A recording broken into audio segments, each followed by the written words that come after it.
You ask for something with everything you have. Not out of greed, but because someone you love is suffering. And you pray again. And up above, nothing happens. Just an empty ceiling and the quiet fear that maybe the silence is the answer. It's an isolating place to be. But the most jarring example of this silence doesn't come from an ordinary life. It comes from the man famous for healing everyone he touched. A desperate mother stands in the middle of a street, screaming for his help, and he ignores her completely. He doesn't reject her once. He tells her no 3 times in a row. His final rejection is so harsh, it has left readers frozen in front of those words for 2 millennia. Yet she doesn't leave. Her reaction on that road reveals the specific, fierce posture required when a prayer feels entirely ignored. To understand what happens, you have to look at where this begins. Jesus is worn out. The ministry has been relentless, one crowd after another. So he leaves Israel, looking for a corner where no one will find him. Looking at this map, we see he crosses to the northwest, into the coastal region of Tyros and Sidon. He is deliberately walking onto the wrong side of the border.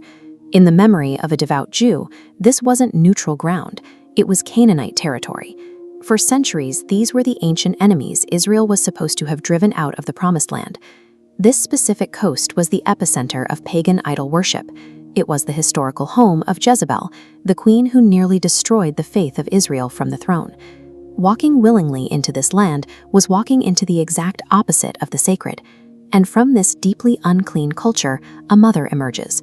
She has no correct religion, no covenant, and no rights to approach a Jewish rabbi. But her daughter is violently tormented by a demon, and absolute exhaustion forces her to cross a massive cultural divide. She arrives prepared. She doesn't ask for a casual favor. She shouts the most precise, deeply Jewish theological title that existed. Lord, Son of David, have mercy on me. She does everything right, and Jesus responds with absolute, unbroken silence. Matthew's Gospel records it bluntly. He answered her not a word. The first rejection is a silent wall. It's a painfully uncomfortable moment. The disciples, tired and looking for rest themselves, step in. Their instinct is to protect their peace. They tell Jesus to send her away because she keeps crying out after them. Then comes the second no. Jesus finally opens his mouth, but only to explicitly exclude her. He says, "I was sent only to the lost sheep of the house of Israel." Think about the weight of that sentence. He is telling her that her very bloodline is the problem. There is grace and there is a table, but someone with her history is not invited to it. Most people would feel the shame rise up, lower their heads, and walk away. She does the exact opposite. She abandons the perfect theological titles, drops to her knees in the dust right in front of him, and strips her plea down to 2 raw words: "Help me." Her reaction proves that true faith doesn't rely on perfect credentials. Jesus looks at her on the ground and delivers the third no. It is not right to take the children's bread and throw it to the dogs. The Son of God has just compared a desperate mother to an animal. But looking at the original Greek text reveals what is really happening here. In the 1st century, the word for a vicious, scavenging street dog was kion. Calling a Gentile a kion was the cruelest insult the language allowed. But Jesus does not use that word. Instead, he uses the Greek diminutive kunarion. That specific word translates to a little dog, a household puppy, the one that sleeps near the children and eats under the family's care. This completely changes the geography of the metaphor. He isn't pushing her out into the dangerous alleys. He is placing her inside the safety of the family dining room, right at the feet of the children.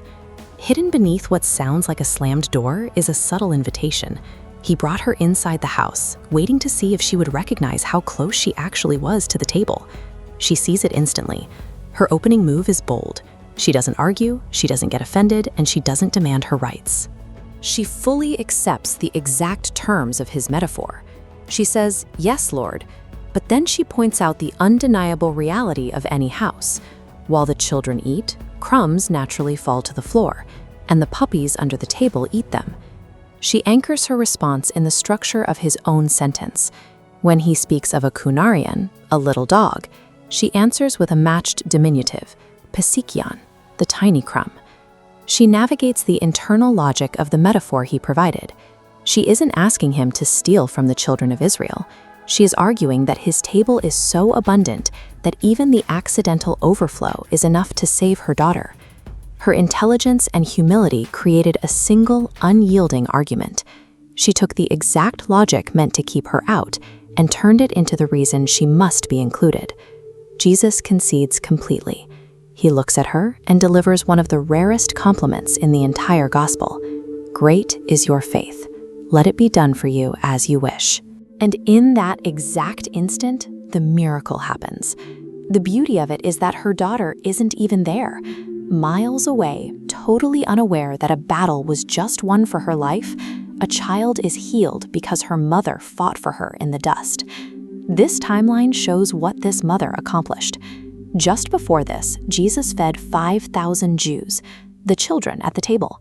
Immediately after, he feeds 4,000 Gentiles, the outsiders. Matthew places this mother directly in the chronological center.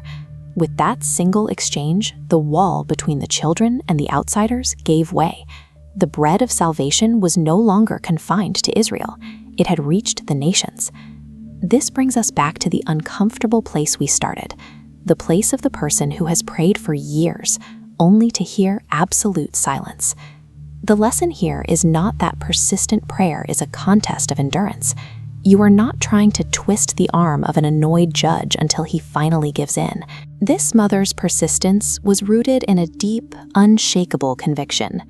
She believed that behind every apparent no, and behind every silent door, there was a heart of goodness, not an enemy. True faith is not always a victorious, loud triumph. Sometimes it is simply the choice to kneel in the dust, hold your ground, and absolutely refuse to leave the door. If you enjoyed watching this video, do like the video and please subscribe to Jesus Tell Tales channel for more such videos in the future.